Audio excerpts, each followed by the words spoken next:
Hello friends, matter in our surrounding का lecture number 2, जिसमें हम लोग पढ़ेंगे characteristics of particle of matter. Matter के क्या कैरेक्टरिस्टिक्स हैं, या हम ये कहें कि पार्टिकल के क्या कैरेक्टरिस्टिक्स हैं जो मैटर में प्रेजेंट होते हैं, उनको हम लोग यहाँ डिस्कस करेंगे। तो देखते हैं कि क्या है। तो पहला जो हमारा पॉइंट है वो कह रहा है कि there are 3 main characteristics. Particle के 3 मेन कैरेक्टरिस्टिक्स होते हैं। The first one is the particle of matter have space between them. Particle जो मैटर के पार्टिकल हैं उनके बीच में स्पेस होता है। मतलब अगर पार्टिकल की बात हम करते हैं तो यहां एक पार्टिकल है, तो यहां भी एक पार्टिकल है, ओके और इन पार्टिकल के बीच में स्पेस प्रेजेंट है। Okay, the particle of matter have space between them. ये बात ध्यान में रखिएगा। दूसरा पॉइंट ये है, 3 मेन कैरेक्टरिस्टिक्स में से दूसरा पॉइंट क्या है बच्चों? दूसरा पॉइंट है the particle of matter moving all the time. ये जो पार्टिकल्स होते हैं वो हमेशा मूवमेंट में होते हैं, ठीक है। The particles of matter moving all the time, sometimes here, sometimes it is here, it is moving. ये मूव करते हुए रहते हैं। आगे देखते हैं क्या कह रहा है। देखिए, थर्ड पॉइंट आपको मिल गया, the particle of matter attract each other. मतलब 2 पार्टिकल अगर हैं तो वो एक दूसरे को अट्रैक्ट करते हैं। ये तीसरा पॉइंट है। तो ये 3 मेन कैरेक्टरिस्टिक्स हैं पार्टिकल के जो मैटर में प्रेजेंट होते हैं। मैं फिर से रिवाइज करता हूं। पहला, the particle of matter have space between them. इनके बीच में स्पेस होता है। The particles of matter moving all the time, ये हमेशा मूव करते रहते हैं। The particles of matter have the attraction, इनके बीच में अट्रैक्शन होता है, ठीक है। तो ये 3 पॉइंट बहुत ही इंपॉर्टेंट पॉइंट हैं। आगे हम लोग अब देखते हैं, the particle of matter have space between them. इसको समझने की कोशिश करते हैं। Do you know why salt dissolved in water? क्या आप जानते हैं सॉल्ट क्यों डिजॉल्व हो जाता है वाटर में? क्यों डिजॉल्व हो जाता है? नहीं, अगर नहीं जानते, इसका रीजन आपको पता है कि सॉल्ट क्यों डिजॉल्व हो जाता है? नहीं पता तो देखिए, salt get dissolved in water because their particles have space between them. किसके बीच? किसके पार्टिकल में? वाटर के पार्टिकल के बीच में स्पेस होता है। और salt get dissolved in water because their particles have space between them. Water के पार्टिकल्स में स्पेस है। The particles of salt get in between the spaces. Salt के पार्टिकल उनके बीच में स्पेस ले लेते हैं between the particles of water. जैसे अगर मैं बात करूं कि ये हमारे पास वाटर के पार्टिकल्स थे, ये हमारे पास वाटर के पार्टिकल्स हैं, वाटर का पार्टिकल है, और आपके साल्ट के पार्टिकल जाकर इन स्पेस के बीच में कहीं आ जाते हैं। तो because these salt particles get their space in between the water molecules, and because of that it is called dissolved। ये dissolve हो गया, solubilize हो गया। बात समझ गए? ओके, तो आइए इसको मैं मिटा देता हूं और इसके आगे हम लोग अपने टॉपिक को लेकर चलते हैं। The particles of matter are continuously moving। Matter के पार्टिकल्स, दूसरा पॉइंट है, मैटर के पार्टिकल्स कॉन्टिन्यूअसली मूव करते हैं। ओके,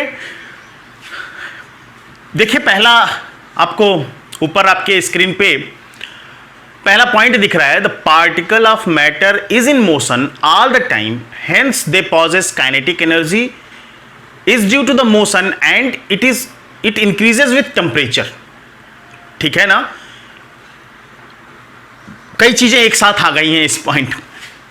बहुत सारी चीजें आ गई हैं। पहली चीज, आपको यह पता है कि पार्टिकल्स कॉन्टिन्यूअसली मूव कर रहे हैं।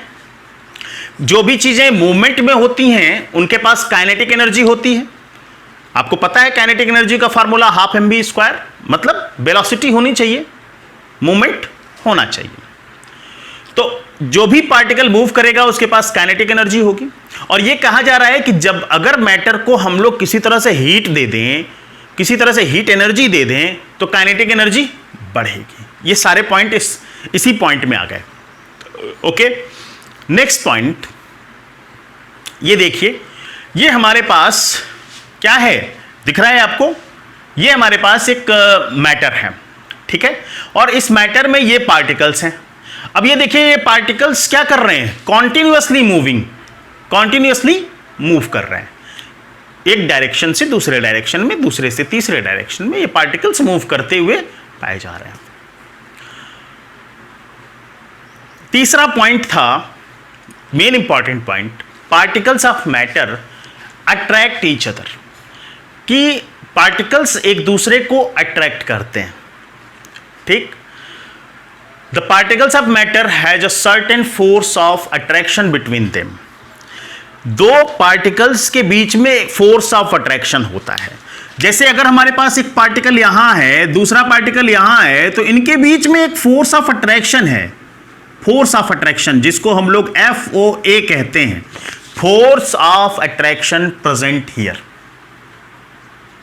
ओके, तो ये बहुत ही इंपॉर्टेंट पॉइंट है कि पार्टिकल्स के बीच में फोर्स ऑफ अट्रैक्शन होता है, but it depends on matter to matter, किसी में बहुत ज्यादा, किसी में कम। जब ये पार्टिकल्स एक दूसरे से बहुत ही पास पास होंगे तो उनमें फोर्स ऑफ अट्रैक्शन ज्यादा होगा, और जब ये दूर चले जाएंगे तो इनमें फोर्स ऑफ अट्रैक्शन कम होगा, कम फोर्स ऑफ अट्रैक्शन लगेगा।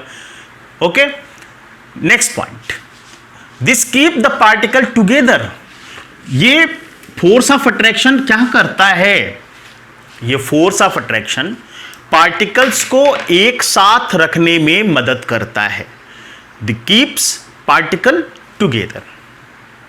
Next point, the magnitude of force of attraction depends on the nature of the particle which constitute the matter.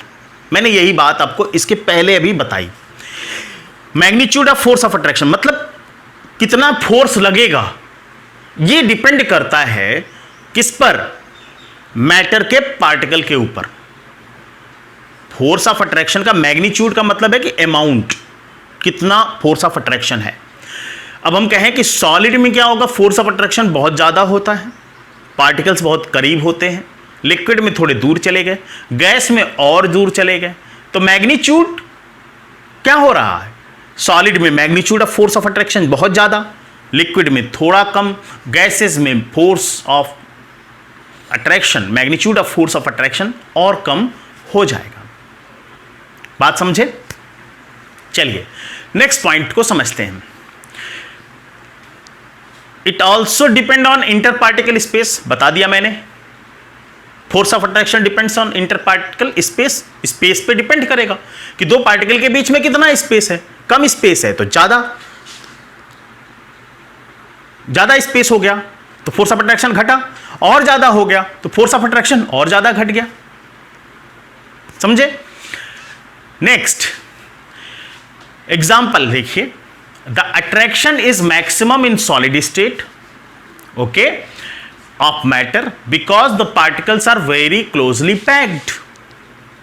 बताया मैंने कि जब सॉलिड में पार्टिकल्स बहुत ज्यादा क्लोजली पैक होंगे तो उसमें फोर्स ऑफ अट्रैक्शन ज्यादा होगा, स्पेस कम है।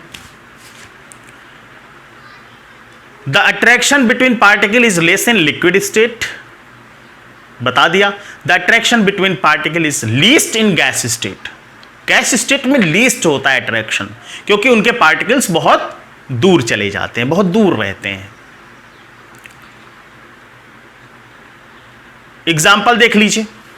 एग्जाम्पल में देखिए, अगर हम चाक को बीट करें, बीट मतलब मारते हैं, तोड़ना चाहते हैं, ब्रिक मतलब ईंटों को तोड़ना चाहते हैं, आयरन नेल को तोड़ना चाहते हैं, ठीक है ना। आयरन नेल मतलब जो कील होती हैं लोहे की, उनको तोड़ना चाहते हैं, तो किसको आप आसानी से तोड़ लेंगे? किसको आप आसानी से तोड़ लेंगे? अब देखिए, तीनों मैटर सॉलिड हैं, यहां पर तीनों मैटर सॉलिड ही हैं, लेकिन किसको तोड़ना आसान है? सॉलिड लिक्विड गैस की बात की, अब तो हमने तीनों सॉलिड ले लिया भाई, आपका चॉक ले लिया, ईंट ले लिया और लोहे की कील ले ली, ये तीनों चीजें सॉलिड हैं।